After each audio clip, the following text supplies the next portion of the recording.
So I got Jay here, and Jay can talk more about this particular situation that I want to talk about, and I'm just going to be honest with you. I don't know if, again, Sky Daly, his surviving widow, is the only person that is authorized to get or to authorize a autopsy. Correct. Nick nor Brooke have that power.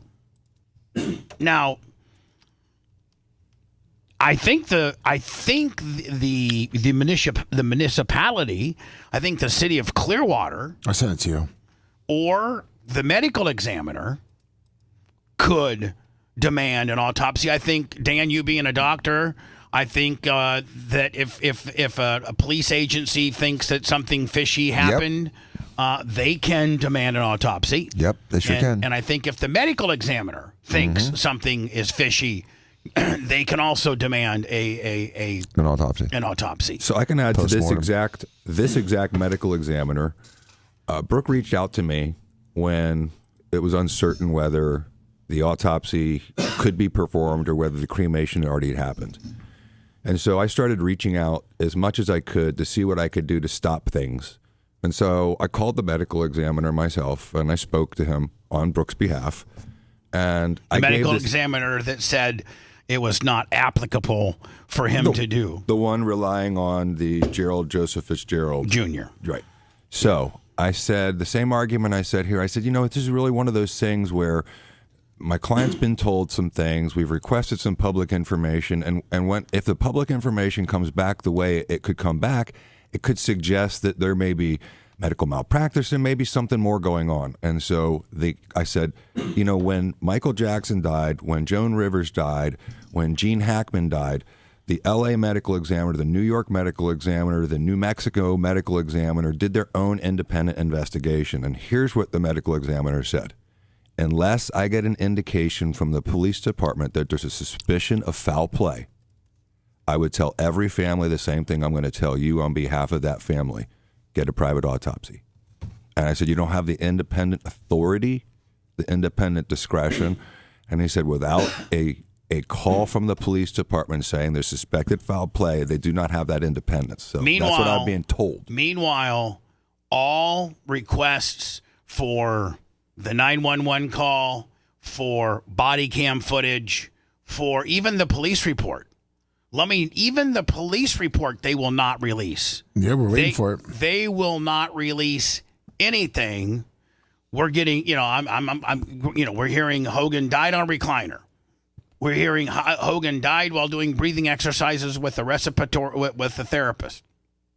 We're being told that there was a nurse from Morton. I'm sorry, there was a nurse from Tampa General, and there was a therapist from somewhere else that talked to a police officer on body cam as to what they thought happened.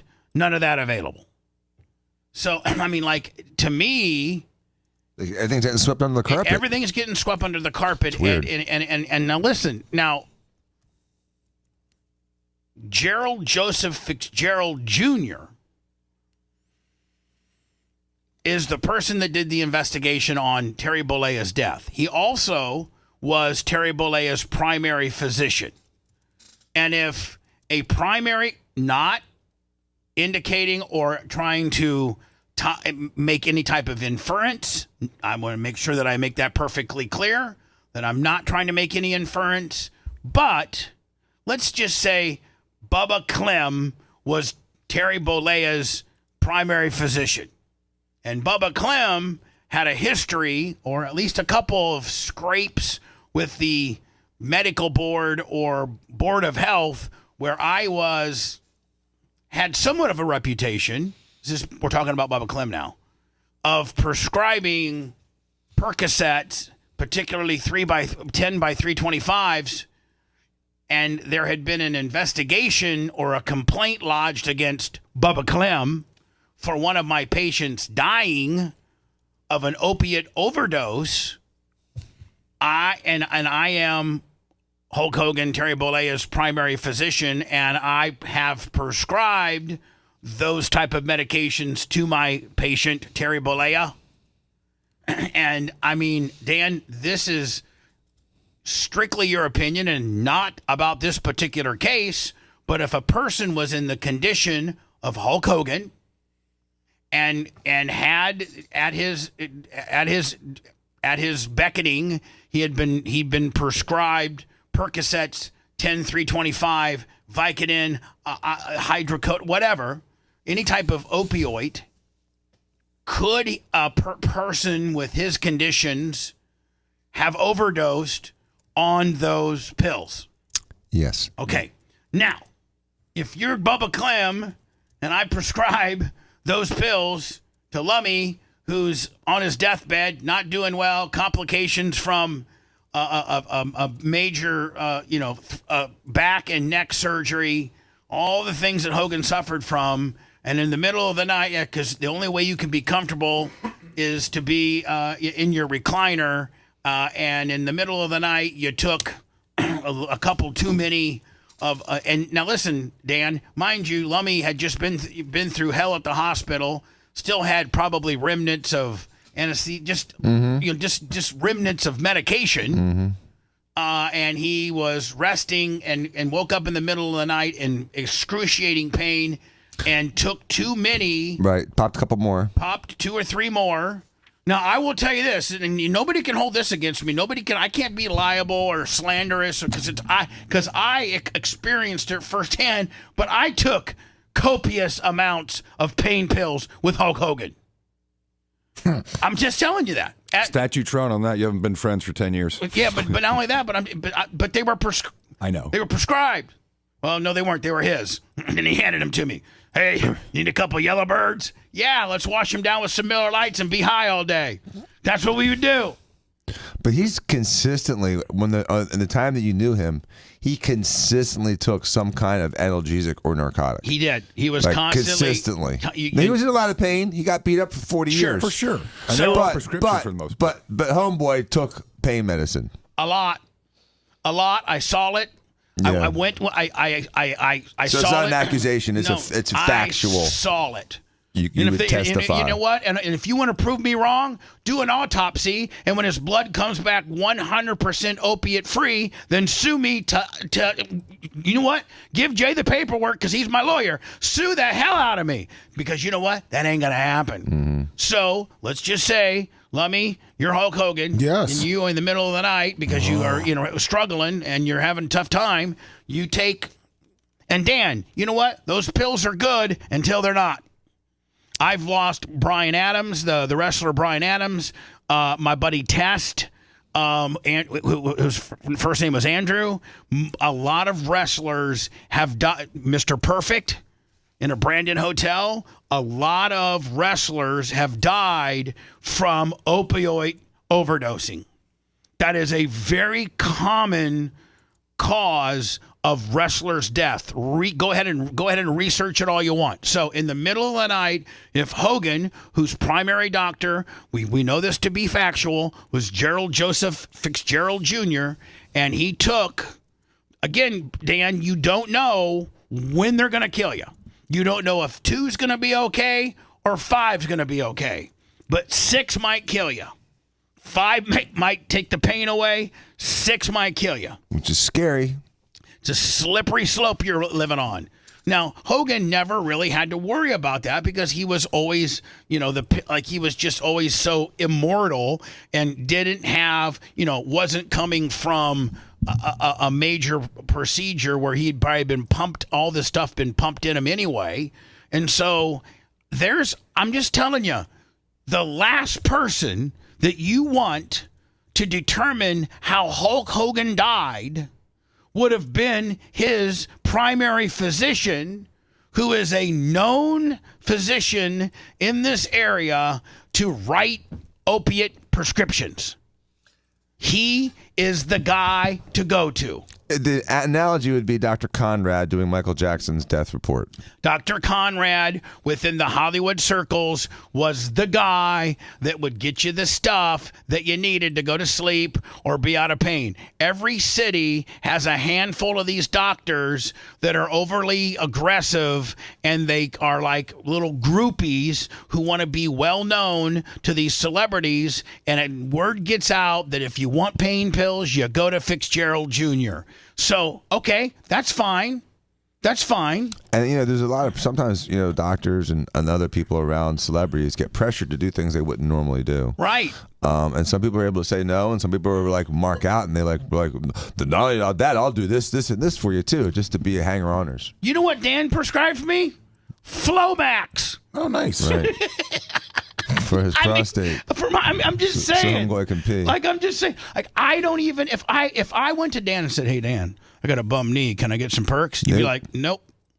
No, buddy. But you know what? You can go to one of my orthopedic surgeon guys, have him look at it, and you can probably start that process. Well, Florida was one of those pill mill states, and Pam Bondi came in and she destroyed the pill mills. And there were these certain pharmaceutical companies that were just, basically dumping all the high Oxycodone, excuse me, not the oxycodone, not Vicodin, the Oxycontin. The 80, the meanie greenies. Vicodin's hydrocodone. Right, exactly. So anyway, so Dr. Fitzgerald, so in my opinion, this is strictly my opinion, this is how it went down.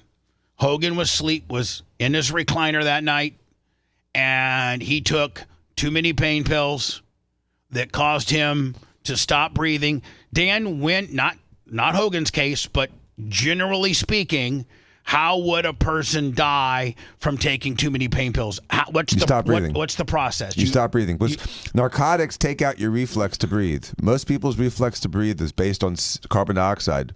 When your carbon dioxide levels elevate, then you lose, you breathe. Unless you're on narcotics, you lose that reflex. Let's not forget, one of the things that we got early on, one of the problems he was having is he wasn't able to expel carbon dioxide. You remember that? Yes. That was one of the things that they said was wrong with him. So now listen, Dr. Joseph Fitzgerald Jr. may have prescribed Hogan some of these opioids. And so when those opioids could have caused Hogan to have died. So when Dr. Gerald Joseph Fitzgerald Jr. is the guy that does the cause of death, do you think he's going to put in there too many opioids when they can go back and trace where Hogan gets all of those prescribed from?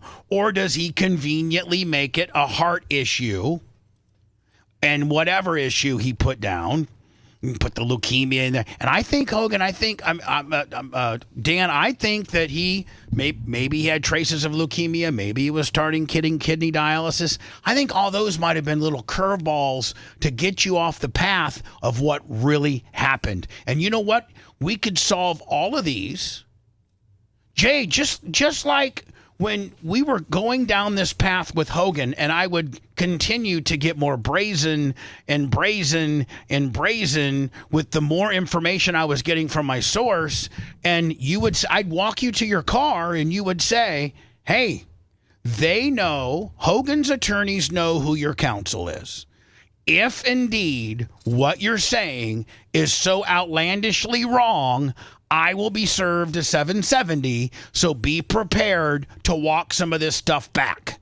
That's what you told me, right? Yes. And you're like, so keep going with your sources, keep saying what you're saying. But you have a good source at that moment. I felt more comfortable. And I told him my source, and he was like, okay, so if indeed what you were saying was so outlandishly wrong, defaming, slander, liable, whole 9 yards, I will be getting a 770, which will make us have to get on the air the next day or two in a timely fashion and say, hi, this is Bubba the Love Sponge. And yesterday I said Hulk Hogan was having complications breathing and that there was a feeding tube installed and the family had been called to say their goodbyes because we might not have Hulk Hogan around here very much longer.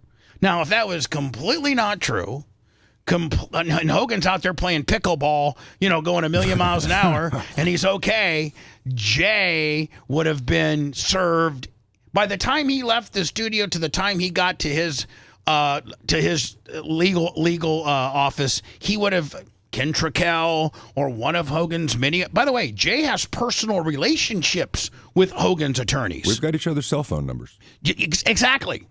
Like fundamentally, or like formatically, Hogan's attorneys wouldn't even had to use the court system. Hogan's attorney, Ken Trickell, one of them, could have called Jay on his cell phone. Jay, He's my friend. what? You better shut Bubba down, because I got a 770 coming your way. Be looking for it. Okay, we're good. I would tell you the morning, Bubba, you got to stop. Yeah. Here's why. And we would have a prepared statement that you prepared for me, and walking back what indeed I said was not correct. Now, and at the same time, you said everything was an opinion. You said, so I've been heard, Sure. and you had sources. I and so framed it. none of them were issued as statements of fact. They were issued as your opinion. Sure. However, if they had been wrong, 100% you get a 770 across the bow, period. Yeah. So here's what I don't understand. And I don't understand the medical...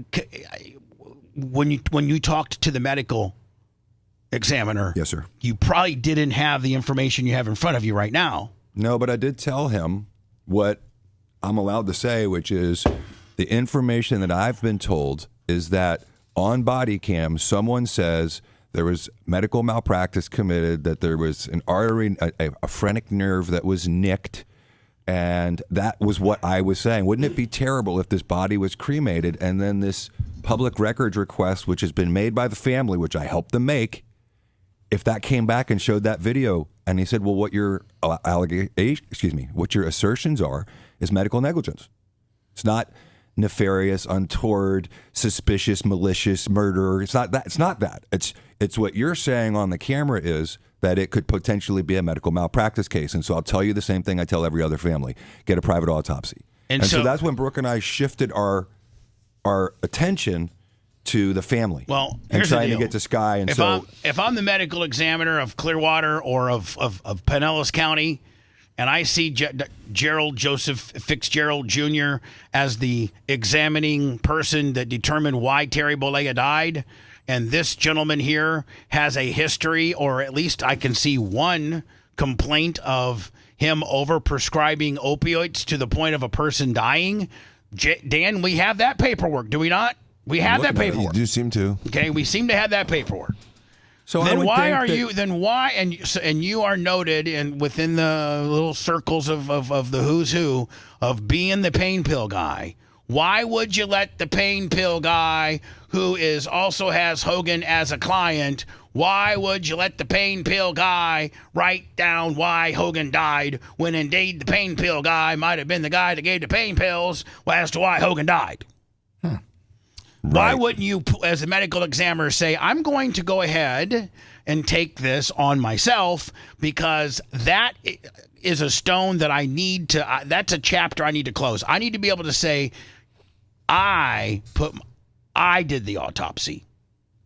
I went through Fitzgerald's notes, and I went through his entire timeline and his entire medical reasoning, and I went through and I have determined that that Fitzgerald Jr. is dead on, and it went down the way he said it was. I want levels. I mean, I want blood panels. I want levels of toxicity. Published. Yes. But you know what, Bob? He really should. Just as a person in a job that is dealing with someone that's so high profile, they should just do the autopsy. They just should have done it. They should have just been natural. So it them was not associated doing with it. surgery. It was associated with a little bit of a surprise, and I don't think it would be unreasonable. He should proudly do an autopsy. If not, you're going to have loudmouths like me and other people saying you let his Dan. Let's just be like this. You're my primary physician, and I died. Well, I died from something you did. Okay? But I'm also fat and could suffer a heart attack at any time. Okay? Dan, of course we're make-believing here. You know that. But, I died from something that you either prescribed me. Of course, you never would. But let's just say you did. I talked you into it. Okay. And I died from something that you potentially might have had a hand in. And my you are the one that gets to determine what you do the investigation on my death. Now, Dan, are you going to write down exactly what killed me, which is what you did to me?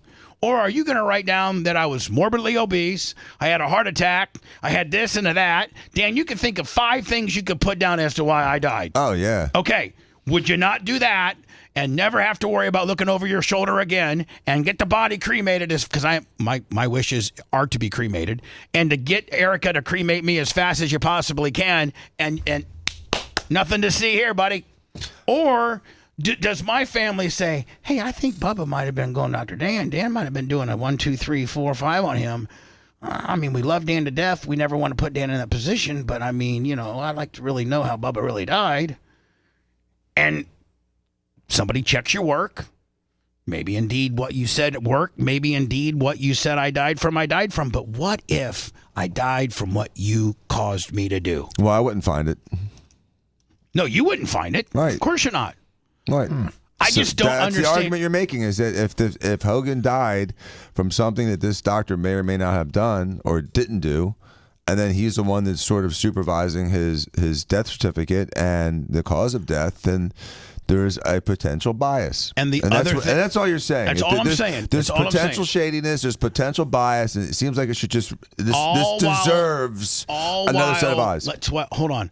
All while being in the direct jurisdiction of the Scientology regime, and Gerald Joseph Fitzgerald Jr. having had issues with this sort of stuff before. I have a complaint in front of me that I've handed to Dan and Jay, where there's been allegations that he overprescribed opiates to a guy who had a sore knee, and the guy died from overdose. I have that. I don't know what the end result was. I wasn't able to find that. I guess I probably could. I have it right here. Oh, okay. It's chapter 406.11 for medical examiners. It says, in any of the following circumstances involving the death of a human being, the medical examiner of the district in which that death occurred or the body was found shall determine the cause of death and shall, for the purpose, make or have performed such examinations, investigations, and autopsies as he or she deems necessary. See, there's the discretion. As he or she deems necessary, or as shall be requested by the state attorney. When A, person dies of criminal violence, by accident, by suicide, suddenly or when in apparent good health, unattended by a practicing physician or other recognized practitioner, in a prison and police custody, or any suspicious or unusual circumstances.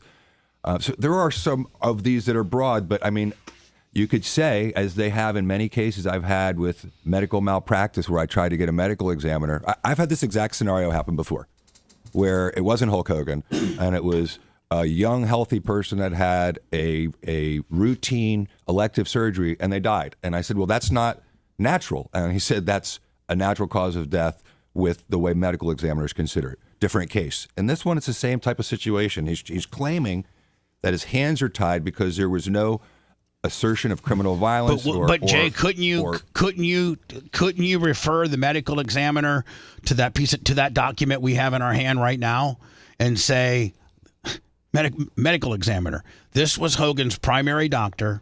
This is the reputation that he has. Here's a particular complaint about that sort of thing, and he's the one that did the medical examination as to why Hogan died, and Hogan was under his care of pain pills. If we knew all that, yeah. I would have just thought, if you're going to rely on a doctor, a private physician, instead of doing an autopsy, I would at least do a background search on that person and figure out whether they're a credible source. So I don't know whether that was done. I don't know what the outcome of this was, but I can tell you that there's a complaint against him for someone dying as a result of opioid overdose for a period of many, many months, from November through November of the following year, and 120 pills per month, 30 days, every 30 days for a year, and then the guy dies of toxicity. And so that's I mean, you already unusual following a surgery. You already got a frail Hogan, and your doctor is this doctor we speak of. that at one time, not necessarily in Hogan's situation, but at one time was prescribing guys with sore knees 120. Are they oxycodones? Percocets, oxycodone. Oxycodone. Oxycodone's Percocet. Yep. Hydrocodone is Vicodin. Yeah. Yep. So, so we do have, he's very, and Dan, I would say that by sore knee standards, that's very aggressive prescribing. Yeah, it's also just, again, I'm just filling it again. And one of the criticisms that Pam Bondi and some of the people had with, people and pain mills and pill mills is that if you just keep giving someone 120 Percocet every month, they're never going to get better. Nope. Listen, I am under some prescriptions. I need sleep medicine to go to bed. My doctor makes me come see her every 90 days. Yep. And every 90 days, Dan, I have to go to Quest Labs and get my blood taken. Right. And she goes through my blood panels, and she supervises and it. She and listen, there have been times where I've ran out of my Ambien, and she's like, I'm like, she's like, no, not until your blood panels come back. And that's as a result of what Pam Bondi did. There's been a couple of times, where I was like 2 or 3 days, I didn't time it correctly, and I had to it's just that's what real doctors do. This was at that time. It's 2012, 2013. I mean, that's right when people were being overprescribed stuff. And I had a dear friend who had a car accident, and he had this type of prescription. And the poor guy became an addict, and has been suffering ever since. There's a lot of people that are trying to cover their ass on this situation. There's a whole thing that I can't even really speak of. Clearwater PD is not working with lawyers or media, meaning us, or even Brooke. They're not working with Brooke and getting the body cam footage and getting the 911 calls and getting we can't even not we, when I say we, I kind of talk about I speak to Brooke. Brooke can't even get another set of eyes on her dad's body as to what really went down, and she's afraid that he's already been cremated.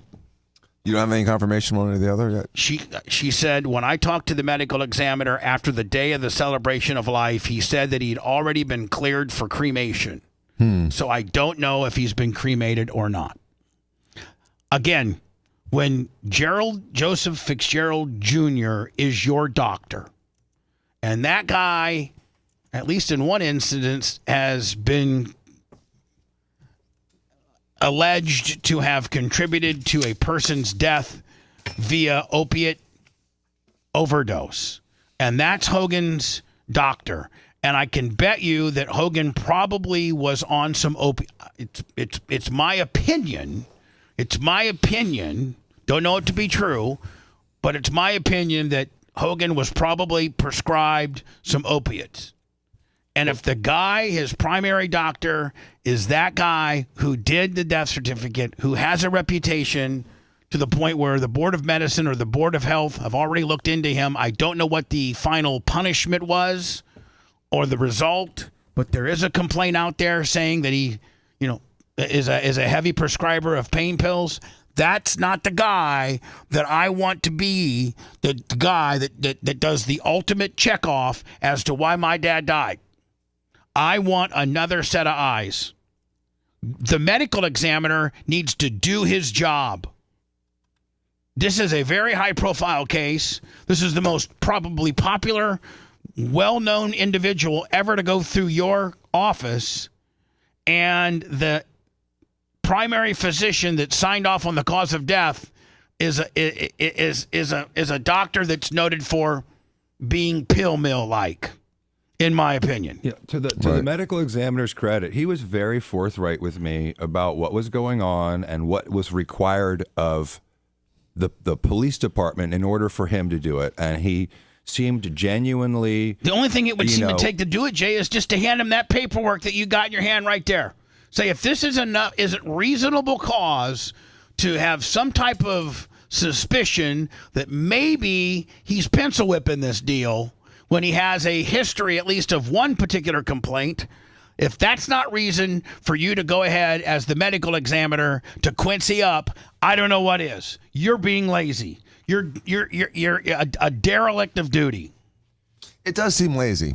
It does seem lazy. Wait, and again, it's such a high profile case. I don't see a harm in it unless there's some kind of religious, protest to it. I even went to this. It says, when a body is to be cremated, dissected, or buried at sea, the district medical examiner shall have the authority, in any case coming under subsection 1, which is the ones we just determined, to perform or have performed whatever autopsies or laboratory examinations he or she deems necessary and in the public interest to determine the identification or cause or manner of death. And so I said that. I said, isn't there public interest in knowing what happened to the world's most famous wrestler and to probably the most famous person who's ever come out of this Tampa Bay area? And it was simply not enough in this particular medical examiner's opinion to do anything about it, and was saying, but I'm not saying you guys shouldn't do a private autopsy. And so it would very simply, if Sky would do a private autopsy, issue's over. So I got a text from a friend, and he said, "Hey, I just want to let you know," and he said, "I'll testify to this. Fitzgerald was my doctor up until 3 months ago. Oh. And he's under investigation for other stuff right now." That's this guy's opinion. That's what he texted me. I'm going to save this text, just to be able to prove that that's the information I got. Here's the problem. The medical examiner only needs a call from the Clearwater PD to say, you know what, we think some fishy stuff might have gone on, or better yet, some fishy stuff didn't go on. But there's public outcry. There's a public outcry on how popular this person was and how his general physician has a questionable background, in my opinion. We need to cross our T's and dot our I's and get this done. But the higher ups of the Clearwater PD, not the guys boots on the ground, not the corporals, the sergeants, the captains and the majors, they're the ones that are putting a squash on all of this. And that breeds Scientology corruption. I mean, listen, every one of us would sit here and would be a liar if we wouldn't say privately, we talk about how Scientology runs Clearwater.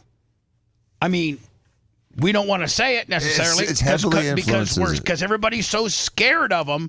But Scientology seems to influence Clearwater. Seems to influence Clearwater to its highest degree. Yes. And there is a bad guy in a woodpile, and somebody killed Hogan.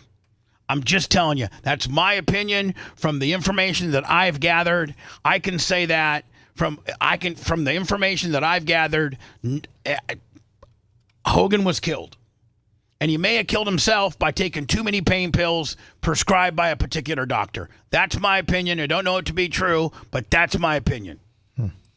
And where else, why wouldn't the medical examiner, just to shut my fat ass up and anybody else, this is going to be a conspiracy that lives all of time.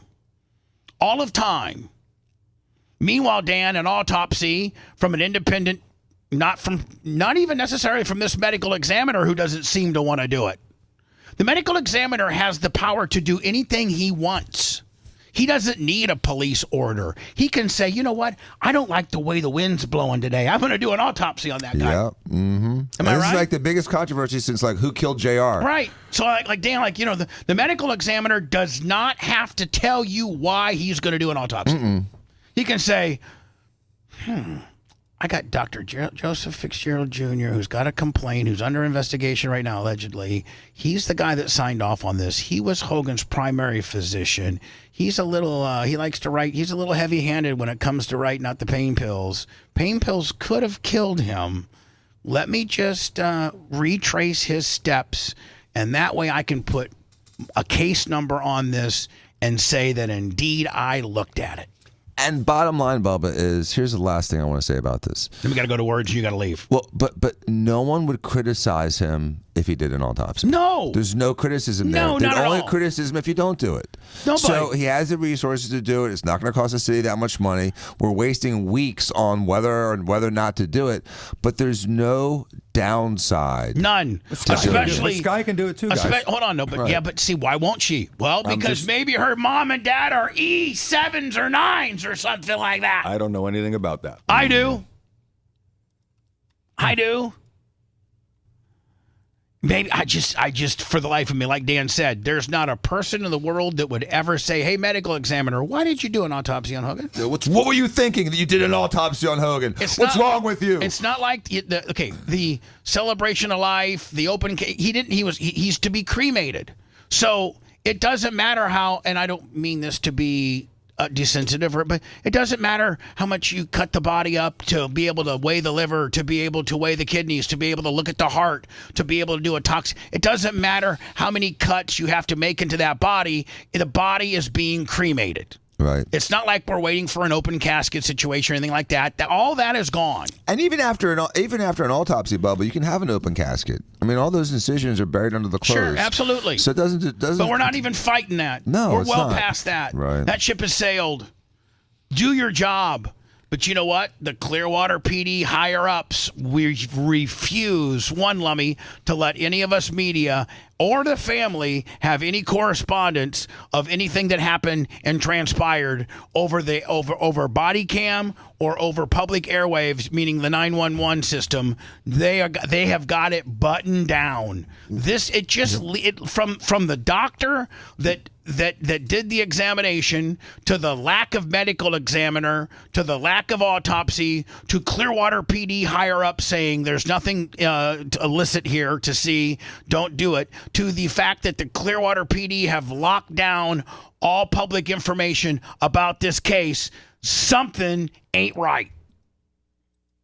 Just like you said earlier, Jay, Michael Jackson, Joan Rivers, these Gene Hackman.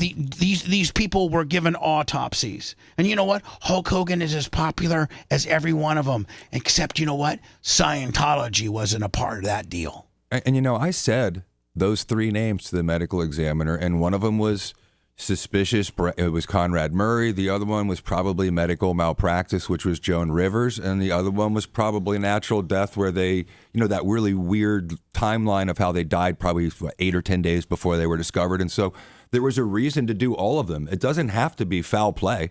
It can be just a matter of great public importance, which is what I was really stressing to him wouldn't it be important for the community to know that everything was good?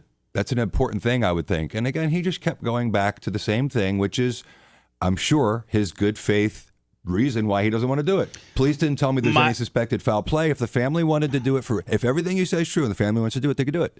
Before I go into words, and Jay, I want to keep these texts from a guy who was just a patient of Dr. Fitzgerald's up until 3 months ago. He said the following, this is his opinion, which is also my opinion. The following pharmacies will not fill scripts from Fitzgerald: Publix, CVS, Target, and or Walgreens. Only place scripts can be filled are 2 mom and pop places and compounding pharmacies. Brooke has reached out and said she's been notified and reached out by cops, nurses, all that want their names out of it, but have gotten a hold of her via Instagram DMs or via, whatever way. She's easy to get a hold of. You can get a hold of her. She's got a Facebook. She's got Instagram. And there's been multiple people, from nurses to police officers to just people that, that were there, that are saying there's something bad going on here. And listen, it's a mic drop with an autopsy. An independent autopsy from Orange County or somewhere else that's not, that's not in the jurisdiction of Scientology, to do an autopsy. And at that point, they can say, Bubba, shut your fat mouth. Jay, shut your mouth. Dan, shut your mouth, because this is how he died. Here's what's in his system. Here's the blood panel. Here's the toxology report. And here's the fact that he died from a heart attack. Boom. I weighed the heart. I weighed the liver. I looked at the kidneys. Boom. Dr. Gerald Joseph Fitzgerald Jr. was correct. May he rest in peace. And you know what? We ain't got crap to say about nothing. Other than, you know what? Sorry. Sorry I doubted you, my friend.